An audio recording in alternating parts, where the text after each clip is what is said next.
চাকরির ভয় করো যদি ছেড়ে দাও ওই না গদি, চাকরির ভয় করো যদি ছেড়ে দাও ওই না গদি, কি হবে ধোঁকা দিয়ে আল্লাহকে, ঠিক কিনা বলেন? কি হবে ধোঁকা দিয়ে আল্লাহকে, কি হবে বেঁচে থেকে, কি হবে বেঁচে থেকে অযথা বিদ্যা শিখে যদি না করতে পারি শোষণবিহীন সমাজটাকে, কি হবে বেঁচে থেকে? আজকাল দুঃখ হয় একদল কমিটির উপরে, আশঙ্কা করছি তারা জান্নাতে কিভাবে যাবে, খুব শঙ্কা হয়।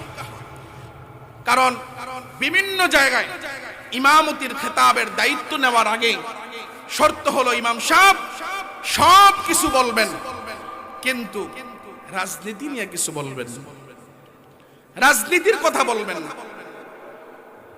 আপনাদের কাছে প্রশ্ন হলো, এই পর্যন্ত আপনারা শুনেছেন কিনা আমার জানা নাই, আমি শুনি নাই কোন খতিব, কোন ইমাম, কোন বক্তা, কোন ওয়াইজ, কোন তাফসীর কারক মাঠে ওঠার পরে, বয়ানে ওঠার পরে বলছে আপনারা আওয়ামী লীগে ভোট দিবেন, আপনারা বিএনপিতে ভোট দিবেন, আপনারা নাঙ্গলে ভোট দিবেন, বলছে কথা কোন বলছে?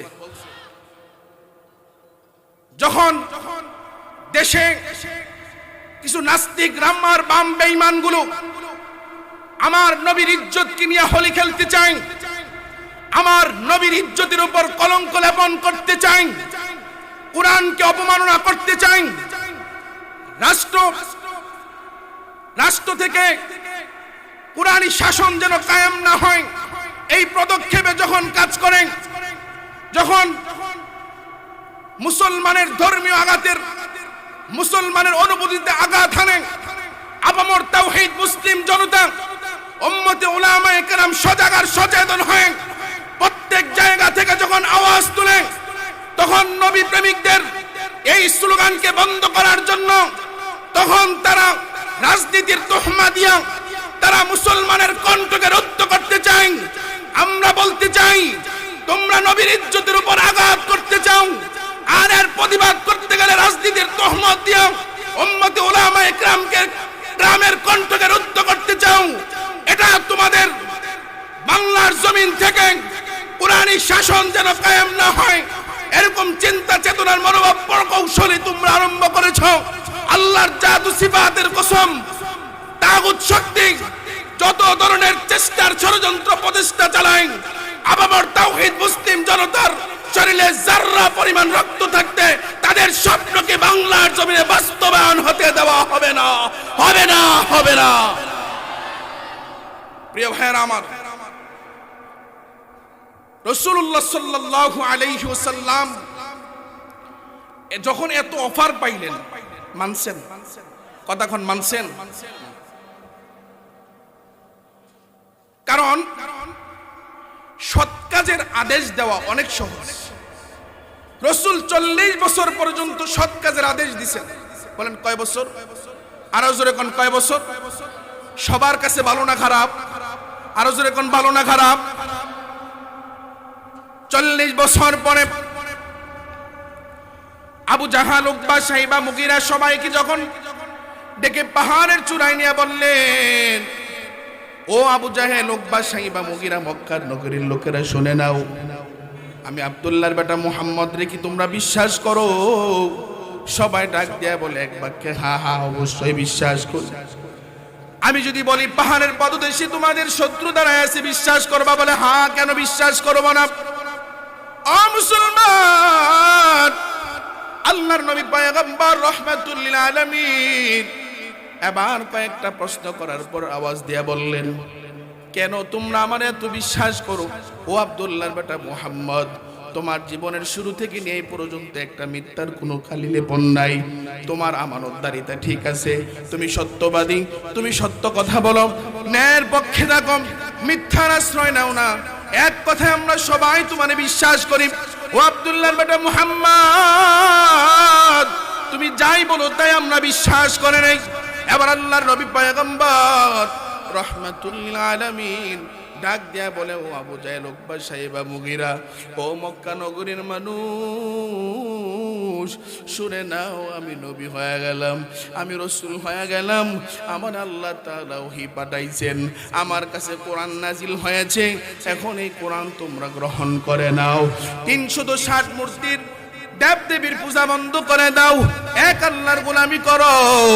এই কথা শোনার পর এতদিন পর্যন্ত আব্দুল্লাহর বেটা মুহাম্মদকে আল আমিন বলে যারা উপাধি দেয়, এখন ডাক দিয়া বলে আবু লাহাব তাব্বাত লাকা ইয়া মুহাম্মদ, ধ্বংস হয়ে যাও মুহাম্মদ। এজন্যই বুঝি ডাকছো, এজন্যই বুঝি ডাকছো। এতদিন পর্যন্ত আল আমিন বলে উপাধি দেয়, এখন আব্দুল্লাহর বেটা মুহাম্মদ ধ্বংস হয়ে যাওয়ার জন্য আওয়াজ দেয়। ইমাম সাহেব নামাজের কথা বললে এমন ভালো ইমাম আর দুনিয়ায় নাই, রোজার কথা বললে, মা বাবার খেদমতের কথা বললে এমন ভালো ইমাম দুনিয়ার জমিনে নাই। আর ইমাম যদি কোরআন দিয়ে রাষ্ট্র পরিচালনা করার জন্য বলে, সুদের বিরুদ্ধে বলে, পাশের থেকে সভাপতি আর সেক্রেটারি বলে কাজ দেওয়া আরম্ভ করে দেয়। ঠিক কি না বলো? এ মুসলমান ভাইয়েরা আমার, শুধু সৎ কাজের আদেশ দিয়া সমাজ পরিবর্তন করা যাবে না। অন্যায় কাজে বাধা প্রদান না করার আগ পর্যন্ত সমাজ কোনোদিন সন্তুষ্ট হবে না, সুন্দর হবে না, শালীনতায় আসবে না। প্রিয় ভাইয়েরা আমার, তবে আজ সমাজের অবস্থাটা এমন হয়ে গেছে, একটা সময় এমন ছিল এলাকার ছেলেরা ওই যে লাঠি দিয়া টেমারাং খেলতো, কথা কয় না, এখন হয়তো নাই। আগে লুডো খেলতো, ক্রিকেট খেলতো, ফুটবল খেলতো। এলাকার কিছু মুরব্বী ছিল যারা এদিকে গেলেই এদিক দিয়ে যাওয়ার সময় এলাকার ছেলেরা আইয়ে রে এই বাঘ তাড়াতাড়ি, ঠিক কিনা বলে, এমন ছিল। অন্যায় করছে, তারে একটা মুরব্বী ধরে থাপ্পড় মারছে।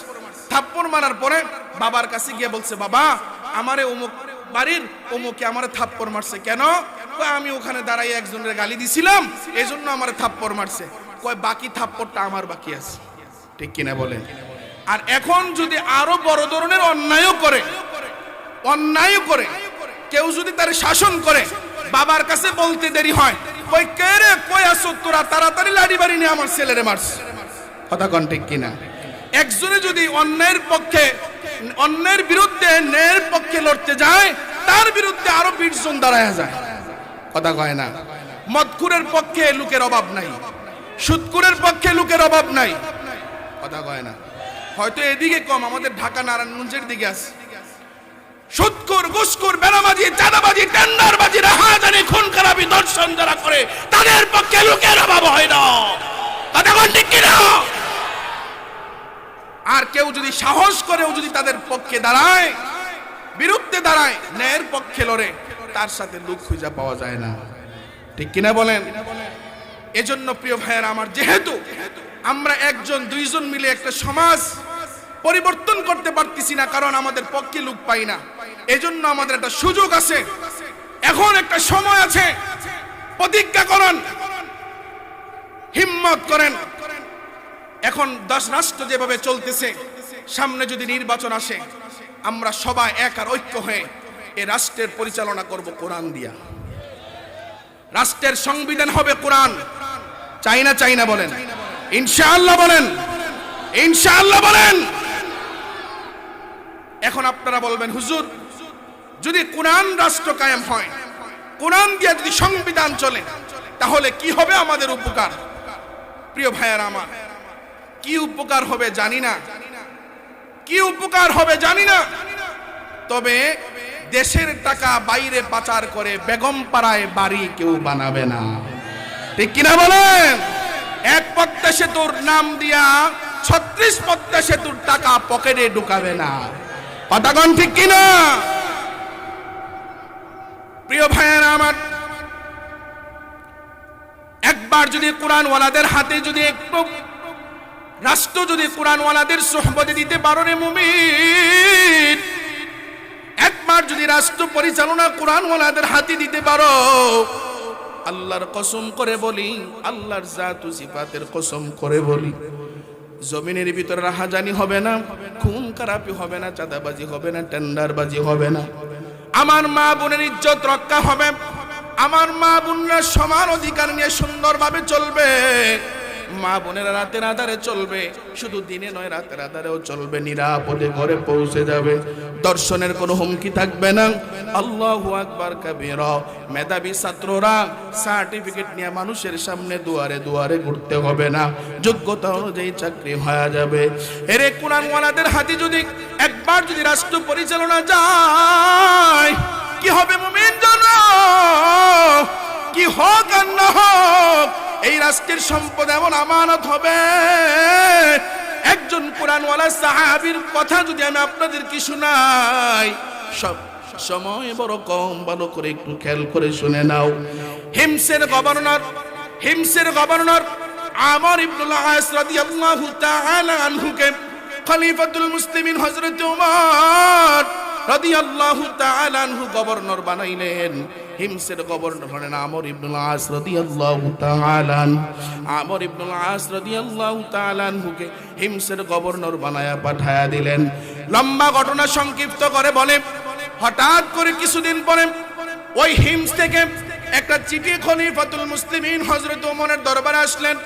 খলিফাতুল মুসলিমিন হযরত ওমরের দরবারে যখন একটা চিঠি আসলেন, ওই চিঠির মধ্যে লেখা হলো, ও খলিফাতুল মুসলিমিন হযরত ওমর, আমরা হিমসের মানুষ বড় অসহায় অবস্থায় আছি, আমরা দুর্ভিক্ষের মধ্যে পড়ে গেছি, আমাদের অনেকের কামাই রুজি বন্ধ হয়ে গেছে, আমরা একটা দুর্ভিক্ষের কবলে পড়ে গেছি, টাকা পয়সার অভাব হয়ে গেছে, সবাই ঋণগ্রস্ত হয়ে গেছে, আমাদের ফকির হয়ে গেছে, অনেকে মিসকিন হয়ে গেছে। আপনার দয়া করে ওই গোরাবা ফান্ড থেকে, আপনি বাইতুল মাল থেকে কিছু সম্পদ হিমসের মধ্যে পাঠায়া দেন, গরিবদের তালিকা দেখে দেখে তাদেরকে বন্টন করে দেব। এবার খলিফাতুল মুসলিমিন হযরত ওমর দাঁড়াইয়া ওই যে চিঠিটা পড়তেছেন, চিঠি পড়ে নামের একটা লিস্ট আসছে, নামের লিস্টের মধ্যে তাকায় দেখতেছেন, এক নম্বরে যার নাম, ওই নাম হলো আমর ইবনুল আস রাদিয়াল্লাহু তাআলা আনহু। একবার কি চিল্লায় বলা যায় আল্লাহু আকবার? খলিফাতুল মুসলিমিন হযরত ওমর সাহাবায়ে কেরামদেরকে ডাক দিয়া বলে, ও সাহাবায়ে কেরাম, বলেন না আমর ইবনুল আস এই নামটা কার? আমি যে গভর্নর করে পাঠাইলাম আমর ইবনুল আস, এটা কি সে নয়নি? খলিফাতুল মুসলিমিন হযরত ওমরের প্রশ্নের জবাব দিয়া বলে, হ্যাঁ হ্যাঁ, আপনি জানেন গভর্নর করে পাঠাইছেন, এই হলো আমর ইবনুল আস। ও খলিফাতুল মুসলিমিন হযরত ওমর রাদিয়াল্লাহু তাআলা, আপনি তাড়াতাড়ি করে আপনি তাদের জন্য সাহায্য পাঠান। হযরত ওমর অবাক হয়ে গেলেন, অবাক আশ্চর্যজনিত কণ্ঠে ডাক দিয়া বলেন, একটা রাষ্ট্রের গভর্নর মন্ত্রী মহোদয় এত গরিব, রাষ্ট্রের জন্য অভাব অবস্থায় রাষ্ট্রের প্রধানমন্ত্রীর কাছে কিছু বাইতুল মাল থেকে অর্থ সাহায্য চাইয়া চিঠি লিখছে, যেই চিঠির মধ্যে বাইতুল মাল থেকে খানেওয়ালা, সাহায্য পানেওয়ালা এক নাম্বার নাম হলো আমর ইবনুল আস। হযরত ওমর অবাক হয়ে গেলেন। আর আমার দেশে মন্ত্রী দূরের কথা, আমার দেশে এমপি দূরের কথা, চেয়ারম্যান দূরের কথা, মেম্বারের ডানাতু যদি হয়, তার বাড়ি গাড়ির কোনো অভাব হয় না। ঠিক কি বলো? আরে মুসলমান ভাইয়েরা আমার বাংলাদেশে যদি প্রধানমন্ত্রীর পেশ হইতে পারে, 400 কোটির মালিক এমনি হয়ে যায়। এমপির আপন ভাই লাগে না, ভাইয়ের চাচাতো ভাই, ফুফাতো ভাইয়ের আরো দূরের সম্পর্ক, এত টাকার মালিক হয়ে যায় যা কল্পনা করা যায় না। আরে মুসলমান ভাইয়েরা আমর ইবনুল আস রাদিয়াল্লাহু তাআলা আনহু, অনেকে ভাবতেছেন সাহাবায়ে কেরাম ওমরের দিকে তাকায় আছেন, ওমর যেন কি সিদ্ধান্ত নেন। হযরত ওমর রাদিয়াল্লাহু তাআলা এটা বিশ্বাস করতে পারতেছেন। আল্লাহু আকবার বলেন। একটা গভর্নর, একটা এলাকার গভর্নর, হিমসের গভর্নর, ফকিরদের কাতারের লিস্টের প্রথম থাকবে, এটা মানতে পারতেছে, বিশ্বাস হয় না। পরীক্ষার জন্য হিমসের গভর্নরের কাছে একজন দূত পাঠাইয়া, একজন প্রতিনিধি পাঠাইয়া 100 স্বর্ণ মুদ্রা হাদিয়া পাঠাইছেন। আল্লাহু আকবার বলেন। আমি দেখতে চাই আসলে তার অবস্থাটা কি। 100 স্বর্ণ মুদ্রা নিয়ে হিমসের গভর্নরের কাছে হযরত ওমরের পক্ষ থেকে পাঠায়া গেলেন। হিমসের গভর্নরের হাতে 100 স্বর্ণ মুদ্রা দিয়া ডাক দিয়ে বলে, ও হিমসের গভর্নর আমর ইবনুল আস খলিফাতুল মুসলিমিন মদিনা থেকে আপনার জন্য পাঠাইছে, এটা আপনার জন্য হাদিয়া। খলিফাতুল মুসলিমিনের হাদিয়া হাতের মধ্যে পাইয়া এবার আমর ইবনুল আস রাদিয়াল্লাহু তাআলা আনহু জোরে জোরে বলতে আরম্ভ করে দিলেন, ইন্না লিল্লাহি ওয়া ইন্না ইলাইহি রাজিউন। আল্লাহু আকবার। ঘর থেকে হযরত আমর ইবনুল আস রাদিয়াল্লাহু তাআলা আনহুর স্ত্রী ডাক দিয়ে বললেন, ও স্বামী আমার, এত জোরে ইন্না লিল্লাহ বললেন, কি ব্যাপার? খলিফাতুল মুসলিমিন হযরত ওমর কি মারা গেছে না? এবার বিবিরে ডাক দিয়ে, নয় ও বিবি আমার, না, খলিফাতুল মুসলিমিন মারা যায় নাই, তবে তার থেকে বড় এক দুঃসংবাদ আছে। আল্লাহু আকবার বলেন। খলিফাতুল মুসলিমিন আমার কাছে দুনিয়া পাঠাইছে, দুনিয়া। আল্লাহু আকবার বলেন। আরো জোরে কোন আল্লাহু আকবার।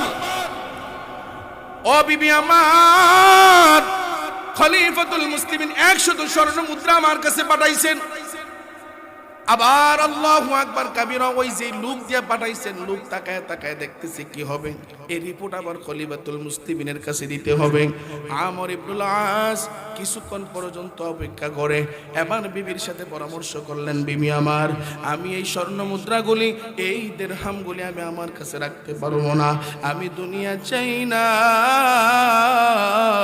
আমি আখিরাত চাই। এগুলো এই হিমসের গভর্নর হিমসের মধ্যে আমি গরিবদের মাঝে বন্টন করে দিতে চাই।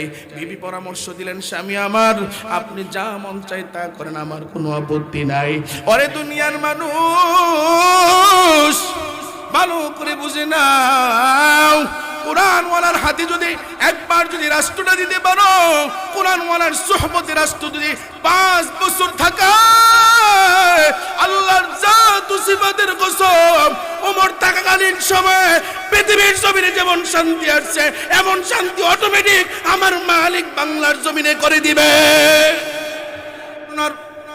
আমর ইবনুল আস রাদিয়াল্লাহু তাআলা আনহু যখন এই স্বর্ণ মুদ্রাগুলি মানুষের কাছে বিলয়ন করে দিলেন, বন্টন করে দিলেন, ওই রাষ্ট্রদূত যখন যাইয়া খলিফাতুল মুসলিমিন হযরত ওমরের কাছে যখন রিপোর্ট করলেন, খলিফাতুল মুসলিমিন হযরত ওমর এইভাবে করে করে আমর ইবনুল আসের কাছে যখন আপনার হাদিয়া দিলাম, সে তার কাছে না রেখে সে সব কিছু বন্টন করে দিয়েছে, তাই নাকি? বলে, হ্যাঁ।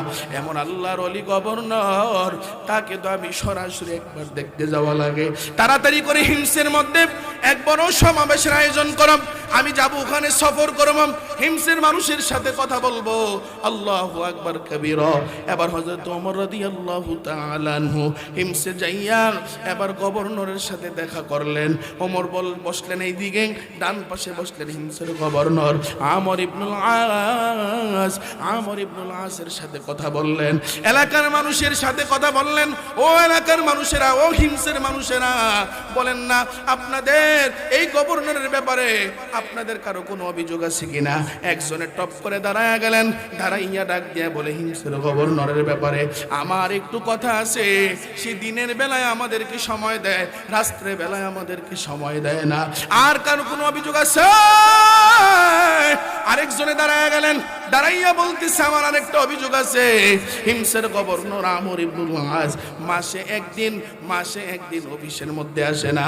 আর কারো কোনো অভিযোগ আছে? বলে, আমার একটা অভিযোগ আছে। আর একজন দাঁড়ায় গেলেন, কি আপনার অভিযোগ বলেন? হিমসের গভর্নর দৈনিক একটু দেরি কইরা গভর্নরে আসে, অফিসে আসে, আমাদের কষ্ট হয়। হযরত ওমর রাদিয়াল্লাহু তাআলা আনহু বলেন, এমন মানুষের ব্যাপারেও কি জনগণের এরকম অভিযোগ থাকতে পারে? এই অভিযোগগুলো তো খুব গুরুতর অভিযোগ। ও আমর ইবনুল আস, বলেন না কি ব্যাপার? এবার আমর ইবনুল আস তার প্রশ্নের জবাবগুলি দেয়। যেহেতু জনসম্মুখে উপস্থাপন হয়ে গেছে, আমি চাইছিলাম এগুলো গোপন রাখতে, কিন্তু গোপন থাকলো না। আমি কেন মাসে একবার অফিসের মধ্যে আসি না? হযরত ওমর খলিফাতুল মুসলিমিন, একটু ভালো করে শুনে নেন, আমি মাসে একদিন কেন আসি না? আমি আমার নিজের কাজগুলি নিজের হাতে করতে হয়। মাসে একদিন আমার ঘরের সবার কাপড় চোপড় আমি ধুইয়া দিতে হয়। আমার বিবি বড় অসুস্থ, এজন্য আমি মাসে একদিন আমার ছেলে মেয়ে, আমার বিবি, আমার সকলের কাপড় চোপড়গুলি ধুইয়া দেই। যেই দিন আমি ধুইয়া দেই, ওই দিন আমার কাপড়টাও আমি ধুইয়া দেই। অতিরিক্ত কাপড় আমার নাই যেটা পরে আমি অফিসে আসতে পারি, এজন্য আমি অফিসে আসতে পারি না।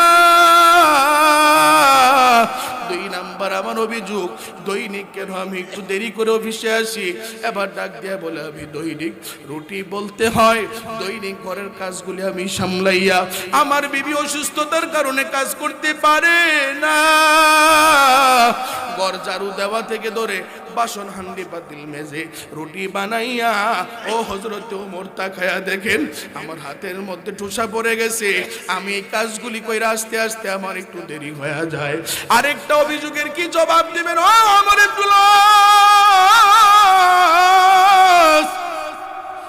দিনের বেলায় সময় দেন, রাত্রি বেলায় কেন জনগণের সময় দেন না? আমার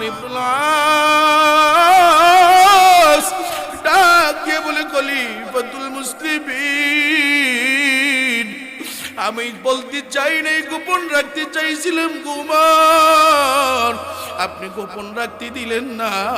আমি দিনের বেলায় জনগণের উপকার করি, জনগণের জন্য আমি আমার সময়টা ওয়াকফ করে দিলাম, কিন্তু আমি রাতের সময়টা আমি আমার আল্লাহর জন্য ওয়াকফ করে দিয়েছি। আল্লাহু আকবার! আর আওয়াজ করে বলো আল্লাহু আকবার! ও মুসলমান ভাইয়েরা আমার, কোরআনওয়ালাদের হাতে যদি এই রাষ্ট্র যায়, সারা দিন ভরে জনগণের উপকার করবে, রাতের বেলা তাহাজ্জুদের মধ্যে চেষ্টা করবে, কথা কোন ঠিক কিনা? কিন্তু আমার দেশের যারা মন্ত্রী হয়, যারা এমপি হয়, চেয়ারম্যান হয়, সারা রাত ভরে চিন্তার চেতনা করে, সারা দিন ধরে কারে বাস দেওয়া যায়, ঠিক কিনা বলো? প্রিয় ভাইয়েরা আমার, এজন্য আমার আল্লাহ বলেন, ইয়া আইয়ুহাল্লাযীনা আমানুত্তাকুল্লাহ ওয়া কুনু মা'আস সাদিকিন। আল্লাহু আকবার! আল্লাহর ভয় অর্জন করো রে মুমিন, আল্লাহর ভয় অর্জন করো। হিমসের গভর্নর, তার দিলের ভিতরে ভয় ছিল কার? আরো জোরে কোন? কষ্ট পাইতেছেন আপনারা? প্রধান মেহমান এক্ষুনি চলে আসবে, আওয়াজ করে বলুন, ভয় ছিল কার? আরো জোরে করে আল্লাহু আকবার! আল্লাহর ভয় যাদের দিলের মধ্যে আছে, নিঃসন্দেহে যারা কোরআনওয়ালা, তাদের হৃদয়ে আল্লাহর ভয় আছে। তাদের হাতে যদি রাষ্ট্র যদি যায়, আল্লাহর কসম করে বলে, রাহাজানি, চুরি, চামারি, টেন্ডারবাজি সব কিছু বন্ধ হয়ে যাবে, ঠিক কিনা বলেন? একদল দেশ থেকে পালালে কি হবে? তাদের চাঁদাবাজি, টেন্ডারবাজি সবকিছু আরেক তারা দখল করে নিছে, কথা কয় না? প্রিয় ভাইয়েরা আমার, আল্লাহর ভয় যদি দিলের ভিতরে ঢুকায় দাও, ও এলাকার যুবক ভালো করে শুনে নাও, আল্লাহর ভয় যদি দিলের মধ্যে থাকে, আল্লাহর ভয় যদি থাকে, চুরি করবে না, ডাকাতি করবে না, চাঁদাবাজি করবে না, টেন্ডারবাজি করবে না, দর্শন করবে না, রাহাজানি করবে না, কোরআন হাদিসের বয়ানের ভিতরে কোনোদিন বাধা দিবে না, ঠিক কিনা বলেন? কোরআনের মাহফিলে 140 ফুট জারি করবে না। আল্লাহর ভয় যদি দিলের মধ্যে থাকে, মসজিদের ইমামকে কোনোদিন কাউন্টার দিবে না। এলাকার যারা সত্য কথা বলে, ন্যায়ের পক্ষে থাকে, তার বিরুদ্ধে হামলার মামলা দিয়ে তারে দুর্বল করবে না। আছে না নাই? আরো জোরে কোন আছে না নাই? প্রিয় ভাইয়েরা আমার, আল্লাহর ভয় দিলের মধ্যে ঢুকায় দাও, কারণ আমার আল্লাহ ছাড়া তোমার উপকার কেউ করতে পারবে না। আমার দুনিয়ার সমগ্র নেতা নেত্রীরা যদি একদিকে থাকে, আমার আল্লাহর সিদ্ধান্ত যদি একদিকে থাকে, আমার আল্লাহ তাআলা জয় হয়ে যাবে। আল্লাহর থেকে বড় ক্ষমতা দোনার কেউ নাই। ও এলাকার যুবক ভাই, হাতে পায়ে ধরে বলে যাই, ভালো করে বুঝে নাও এলাকার যুবক, ক্ষমতায় শান্তি দিতে পারে না। 5 বছর শান্তি দিলে 10 বছর জেলখানার ভিতরে কষ্ট করতে হয়। টাকায় শান্তি দিতে পারে না, ক্ষমতায় শান্তি দিতে পারে না। ও জাফরগঞ্জ এলাকার মানুষ, টাকায় যদি শান্তি দিতে পারত, গত কয়েক বছর আগের কথা, গোটা বাংলাদেশের 1 নাম্বার ধনী বা শিল্পপতি ছিলেন ওই যে কিশোরগঞ্জের বাইজিতপুরের জহিরুল হক। মনে আছে না নাই? ওরে মুসলমান, টাকায় যদি শান্তি দিতে পারত, ওই জহিরুল হক ইন্তেকালের 6 মাস আগে কোনো কিছু খাইতে পারে নাই। টাকার অভাব নাই, ক্ষমতার অভাব নাই, 6 মাস পর্যন্ত 5 দিয়া তরল খাবার নিচে তরল খাবার। টাকার অভাব নাই, মাস গোস্ত কিনার টাকার অভাব নাই, ক্ষমতার অভাব নাই, কিন্তু থাকলে কি হবে? খাইতে পারে না। এলাকার ধনী লোকদেরকে দাওয়াত দিবেন, ডাক দিয়ে বলবে, আমি গরু খাই না, আমি অমুকটা খাই না, আমি মাছ খাই না, আমি শুধু খাই শাক আর সবজি। কথা কয় না? আরো জোরে কোন, ঠিক কিনা? ডাক দিয়া বলে, কেন? আপনার তো টাকার অভাব নাই, ক্ষমতার অভাব নাই, এয়ার কন্ডিশন গাড়ি দিয়া চলেন, বাসার মধ্যেও এসি আছে। এবার ডাক দিয়া বলে, বাসার মধ্যে এয়ার কন্ডিশন থাকলে কি হবে? গাড়ির মধ্যে এসি থাকলে কি হবে? গাড়ির এসি দিয়া শরীরে ঠান্ডা হয়, ঘরের এসি দিয়া শরীর ঠান্ডা হয়, কিন্তু হৃদয় তো ঠান্ডা হয় না। ডাক্তার বলছে গরুর গোশত খাইলে নগদ আমার মৃত্যু হয়ে যাবে, মুরগি খাইলে, হাঁস খাইলে আমার মৃত্যু হয়ে যাবে। ও এলাকার মানুষ, টাকায় মানুষকে সম্মান দিতে পারে না।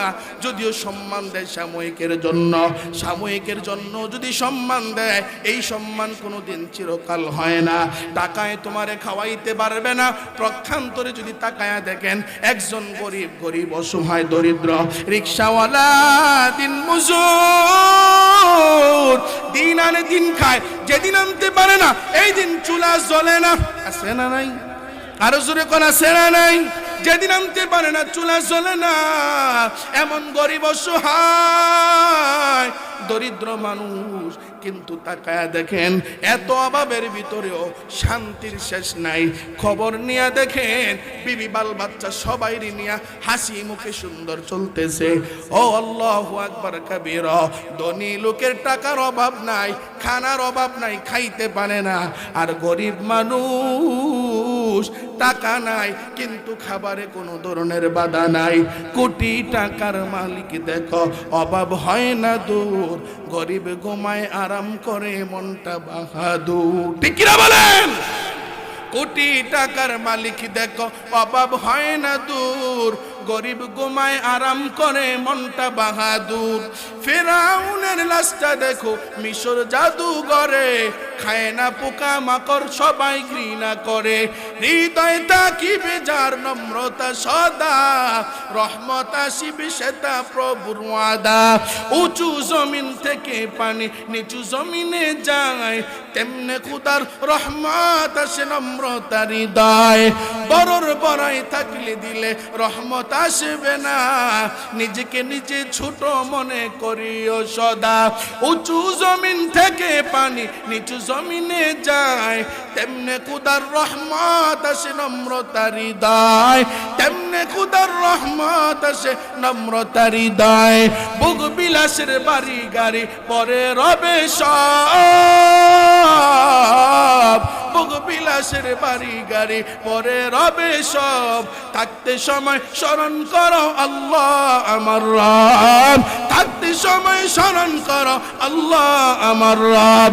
আমাদের রবকে हकीकत से तो दुनिया में खबर है, दुनिया की नुमाइश पर नजर है नमी गोयम कि आज दुनिया जुदाबाश बहर कारे के बाशी बा खुदा बाश जिसती दुनिया अस खुदा गाफिल बुदान नहीं कमाशु नुकरहु पर जिंदुजान आबू दर किश्ती हला के किश्तियाज आबू अंदर जीरे किश्ती पुस्तियाज कादिर कुदरत दारी पर कमाल अंता रब्बी अंता हसबी जुल जलाल ओला कर जुबाब पाऊ गुलिया दाओ पाओ तुरे बोले এলাকার মুরব্বী বাবারা ও পর্দার অন্তরের মা বোনেরা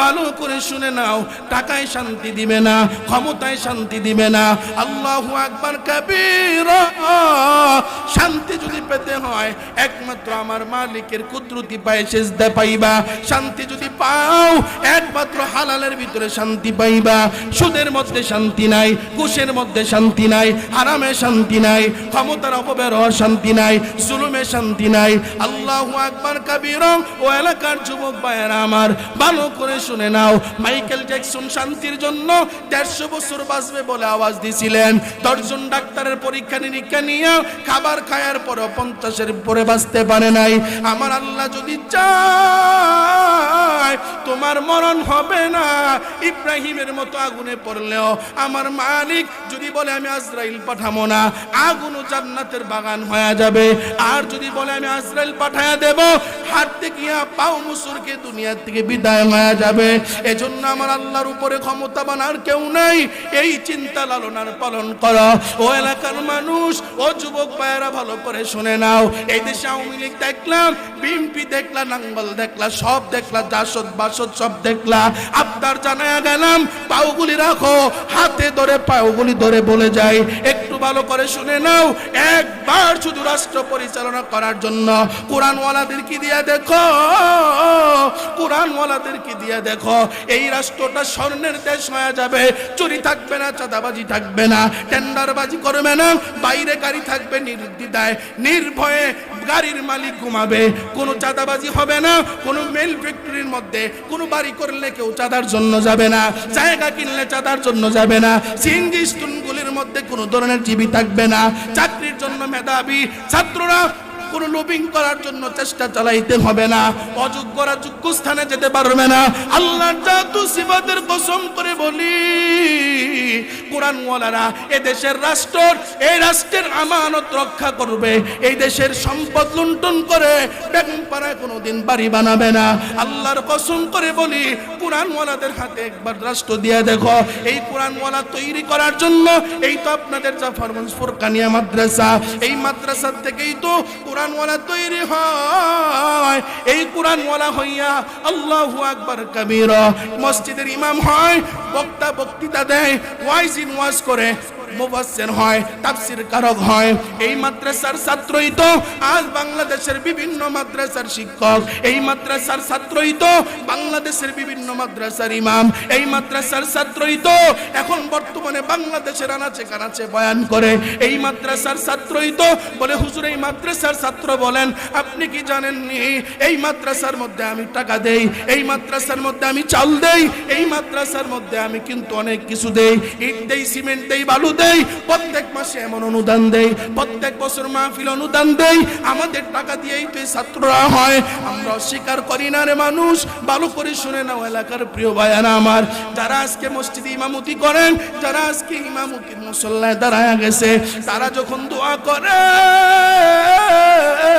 আমরা যেই মাদ্রাসায় পড়ে আজ বড় আলেম হইলাম আমরা এখন যখন দোয়া করি আমরা মা বাবার জন্য দোয়া করি শিক্ষকদের জন্য দোয়া করি শুধু তাই না যাদের উসিলায় যাদের সাহায্য সহযোগিতায় আমরা লেখাপড়া করে এই জায়গায় আসছি আল্লাহর কসম আমরা তাদের জন্য দোয়া করি এই মাদ্রাসার ছাত্ররা হাফেজ হোক আলেম হোক আমরা চাই না আরো জোরে এখন চাই না এই মাদ্রাসার ছাত্ররা বাংলার জমিনের বিভিন্ন জায়গায় ইমাম হয়ে আছেন বিশ্বাস হয় না আরো জোরে এখন হয় না প্রিয় ভাইয়েরা আমার তারা যখন দোয়া করে আপনাদের জন্য দোয়া করবে শুধু তাই নয় ময়দানে মহাশরে এমন এক অবস্থা হবে, হাফিজে কোরআন আলিমী দ্বীন যখন জান্নাতের দিকে যাবে, তখন লজিং মাস্টার, মাদ্রাসা ইট দেনেওয়ালা, বালি দেনেওয়ালা, ওই যে অর্থ দিয়ে সহযোগিতা করেছে এরকম কিছু মানুষ দাঁড়ায় থাকবে।